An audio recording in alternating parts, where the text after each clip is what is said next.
ছোট্ট সোনামণিরা, তোমরাও যদি ফাতেমা ওমরের সাথে ইসলাম শিখতে চাও তাহলে এক্ষুনি আমাদের চ্যানেলটি সাবস্ক্রাইব করে দাও। ওমর রমজানের ওই রোজার শেষে এলো গ্রামের মেঠো পথের ধারে কৃষ্ণচূড়া গাছের তলা দিয়ে মিলি আর মাইসা হেঁটে যাচ্ছিল। তাদের হাতে নতুন মেহেন্দির প্যাকেট। হালিমা দূর থেকে তাদের দেখতে দেখতে ধীর পায়ে সেখানে এসে পৌঁছায়, আর তার পরনে ছিল একটি পুরনো কাপড়। মিলি তাকে দেখা মাত্রই তাচ্ছিল্যর হাসি দেয়। দেখ মাইসা, এই মেহেন্দিটা শহর থেকে বাবা আমার জন্য স্পেশাল অর্ডার দিয়ে আনিয়েছে। কাল চাঁদ রাতে যখন 2 হাত ভরে আমি নকশা করব না, তখন পাড়ার সবাই তাকিয়ে তাকিয়ে দেখবে। একদম গাঢ় নতুন রং হবে, বুঝেছিস? কিরে হালিমা, তোর এই অবস্থা কেন?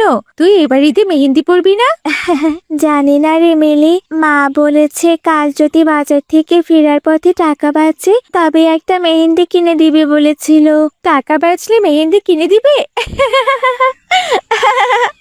তোর মায়ের তো পরের বাড়িতে কাজ করে দিন পার হয়ে যায়, আবার টাকা বাঁচবে কোত্থেকে বলতো? আর শোন, এবারও কি সেই গতবারের মতো তালি দেওয়া পুরনো জামা পরে আমাদের সামনে আসবি নাকি তুই বলতো? আমাদের কিন্তু আগেই তোর ঈদের নতুন জামা দেখাতে হবে, এই বলে দিলাম। নয়তো আমাদের সাথে পার্কে যাওয়ার কথা চিন্তাও করতে পারবি না তুই। আমরা কোনো ফকিন্নি মার্কা মেয়েকে আমাদের সাথে নিয়ে ঘুরবো না, এ আমি আগেই বলে রাখলাম। লোকে যে আমাদের দিকে হাসবে, বুঝতে পেরেছিস? মিলি, এভাবে বলিস না। হালিমা তো আমাদের ছোটবেলার বন্ধু।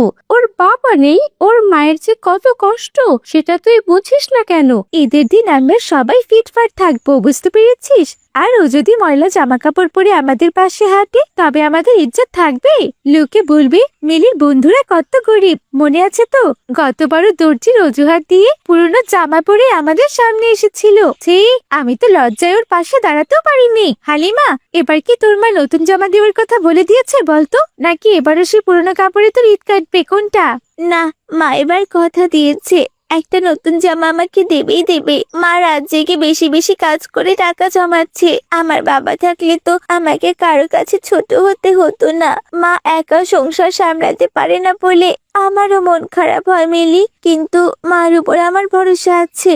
মা আমাকে এবার নিরাশ করবে না। দেখা যাবে তোর মা তোকে কি জামা কিনে দেয়। যাই হোক, চল মাইসা, অনেক বেলা হলো, বাইরে গিয়ে নতুন জামাগুলো আবার ট্রায়াল দিতে হবে। ম্যাচিং জুতো, চুড়ি আর ক্লিপগুলো তো চেক করতে হবে। এরপর সবাই যে যার বাড়িতে চলে যায়। রাতে হালিমার মা কাজ করে এসে ঘরে ঢুকে দেখলেন হালিমা বসে আছে। আলো আধারিত পরিবেশটা খুবই বিষণ্ণ। আসসালামু আলাইকুম মা, তোমার আসতে এত দেরি হলো কেন আজ? তোমার শরীর ঠিক আছে তো? আজ তো চাঁদ রাত, কালকে ঈদ। পাড়ার সবাই কত খুশি মা। মিলিদের বাড়ি থেকে সেমাই রান্নার ঘ্রাণ আসছে এখনই। ওয়ালাইকুম আসসালাম মা, আজ একটু বেশি কাজ ছিল। ভুইয়া বাড়িতে আজ ঈদের রান্না বান্নার আয়োজন চলছে, তাই অনেক কাজ করতে হলো। তুই কি ইফতার করেছিস রে মা? ঘরে তো একটু পান্তাও ছিল, সেটা খেয়ে নিতিস। ইফতারে শুধু একটু মুড়ি খেয়েছি, এখন আর আমার কোনো খিদে নেই মা। মিলি আজ মাঠে অনেক কথা শুনিয়েছে আমাকে। ও বলেছে আমি যদি নতুন জামা না পরি তবে ওরা আমাকে ওদের সাথে ঘুরতে নেবে না। ও আমাকে এতিম বলেও গালি দিয়েছে মা। আমার যে খুব লজ্জা করছে মা। কাল সবাই ঈদের নতুন কাপড় পরে আনন্দ করবে, আর আমি কি পুরনো ন্যাকড়া পরে ঘরে বসে থাকবো? আমার কি কোনো ঈদ নেই মা? মন খারাপ করিস না মা, এতিমদের জন্য স্বয়ং আল্লাহ আছেন। আমি কাল সকালে ঈদের কাজ সেরে শেষ হাটে যাব। আমার জমানো কিছু টাকা আছে, গত কয়েক মাস ধরে লুকিয়ে জমিয়ে রেখেছি তোর জন্য। দেখি গোপাল বাবুর কাপড়ের দোকান থেকে তোর জন্য একটা নতুন ড্রেস আনতে পারি কিনা। তুই এখন ঘুমাতো মা, তোর মুখে আমি হাসি ফুটাবই ইনশাআল্লাহ।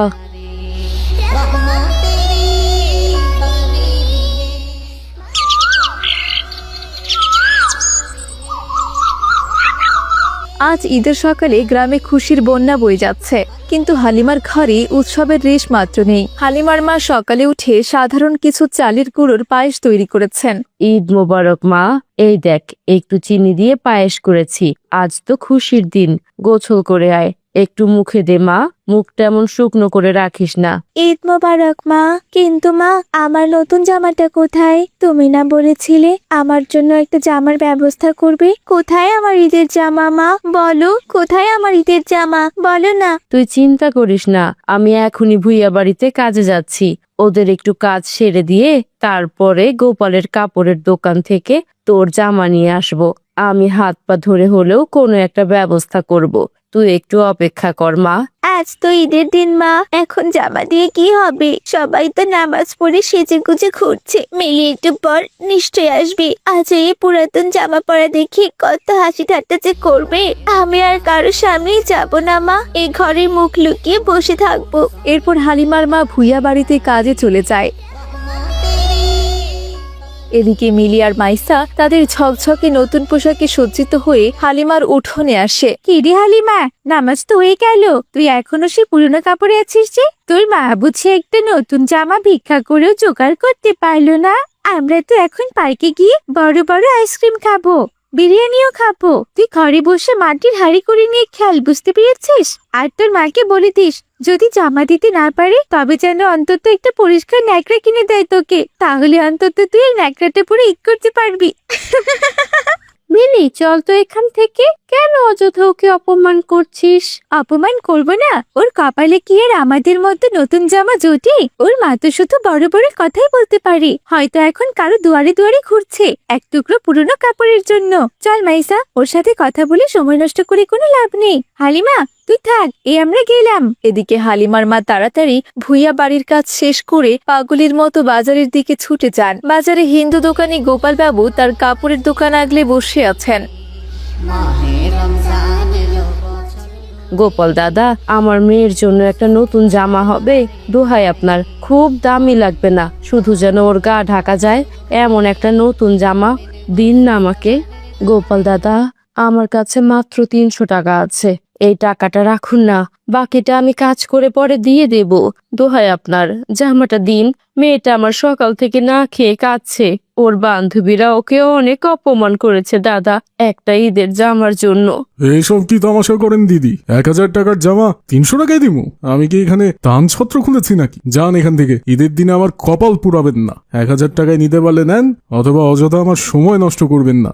এ বলে গোপাল বাবু মুখ ঘুরিয়ে অন্য গ্রাহকের কাছে দরদাম করতে শুরু করলে হালিমার মা আর নিজেকে সামলাতে পারলেন না। হালিমার মায়ের কাছে তখন কান্নামাখা অপমানিত মুখের ছবি তার চোখের সামনে ভেসে উঠল। তিনি দ্রুত হ্যাঙ্গার থেকে নতুন জামাটি টান দিয়ে দৌড় দিল। আরে ওরে ধর ধর ধর, ওই মহিলা জামা চুরি করে ভাগতাছে, ওরে ধরেন কেউ। এই ঈদের দিনেও জামা চুরি? দোকানটা লুট হইয়া গেল আমার, পুলিশে খবর দাও।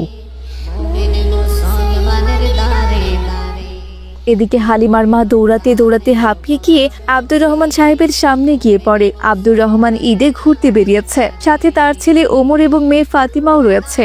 আরে আরে, কি হয়েছে বোন? আপনি এভাবে দৌড়াচ্ছেন কেন? আর গোপাল বাবু কেন চোর বলছে তোমাকে? ঈদের এই খুশির দিনে এমন কেন করছো? ভাই, আমি চোর নই, আমি এক অভাগী মা। আমার এতিম মেয়েটার মুখে হাসি ফোটানোর জন্য, ওর অপমান মোছার জন্য আমি আজ এই জঘন্য কাজ করেছি। ওরা একটা জামার অনেক দাম চায়, আমার সামর্থ্য নেই, আমার স্বামী নেই, দুবেলা খাওয়ার ভাত জোটে না। দোহাই আপনার, আমাকে জেলের ভাত খাওয়ান, কিন্তু জামাটা আমার মেয়ের কাছে পৌঁছে দেন, ও যেন বান্ধবীদের সামনে মাথা তুলে দাঁড়াতে পারে। হাই আল্লাহ আপু, দেখো না আন্টিটা কত কাঁদছে, ওনার মেয়ে বোধ হয় আমার বয়সী। আজ ঈদের দিন ওর কি নতুন জামা হয়নি? হ্যাঁ আব্বু, ওনার অবস্থা দেখে তো মনে হচ্ছে খুব বিপদে পড়েছেন। তুমি না বলো ঈদের আনন্দ সবার জন্য? ভাই হিসেবে আমারও তো ওই ছোট বোনটার কথা ভাবা উচিত। ভাই হয়ে কি আমি ওর কান্না সহ্য করতে পারি বলো? আচ্ছা ঠিক আছে আমার সোনারা, এই নিন গোপাল বাবু আপনার জামার পুরো টাকা। আর এই বোনকে অপদস্থ করবেন না, সামান্য কয়েকটা টাকার জন্য একজন মাকে চোর বলছেন? ঈদের আসল শিক্ষা তো ত্যাগ আর ভালোবাসা।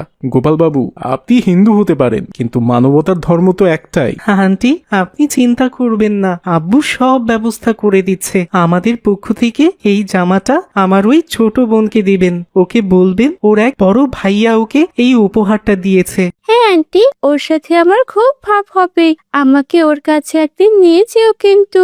বোন, তুমি এই জামাটা নিয়ে গর্বের সাথে বাড়ি যাও। তুমি চোর নও, তুমি এক লড়াকু মা। সন্তানদের সুশিক্ষার চেয়ে বড় ইবাদত আর কোনো কিছু নেই। আর ছেলেমেয়েরা আজ যে শিক্ষাটা পেল সেটা কোনো বইয়ের পাতায় পাওয়া যায় না। দোয়া করো আমার জন্য। এরপর হালিমার মা বাড়িতে ফিরে হালিমাকে নতুন জামাটি দিয়ে দেয়। হালিমা খুশিতে চিৎকার করে ওঠে। তার বিষণ্ণ মুখটা এখন ঈদের চাঁদের মতো হাসছে। ও মা, কত সুন্দর জামা! আমার মা পৃথিবীর সেরা মা। আমি যাচ্ছি ওদের কাছে। এরপর হালিমা মিলিদের কাছে যায়। হালিমাকে এত সুন্দর নতুন ঝলমলে ড্রেসে দেখে মিলি আর মাইসা পাথর হয়ে দাঁড়িয়ে থাকে। ওয়াও হালিমা, তোকে তো একদম পরের মতো লাগছে। এই জামাটা কত দামি মনে হচ্ছে। চল আমরা সবাই একসাথে পার্কে যাই। মিলি, দেখলি তো হালিমার মা ঠিকই ব্যবস্থা করেছে। হালিমা, আমাকে মাফ করে দিস। আমি আসলে তোকে আর তোর মাকে নিয়ে খুব বাজে বাজে কথা বলেছি রে। তোর জামাটা সত্যি খুব সুন্দর। চল হালিমা, আমরা সবাই মিলে আইসক্রিম খাবো। আমার সালামি টাকা দিয়ে আমি তোকেও খাওয়াবো। আজ আমরা সবাই সমান। মাফ করে দিয়েছি মিলি। ঈদ তো খুশির দিন। চল সবাই মিলে এখন আনন্দ করি। সবাই মিলে হাসি মুখে রূপকথার পার্কে রওনা দেয়।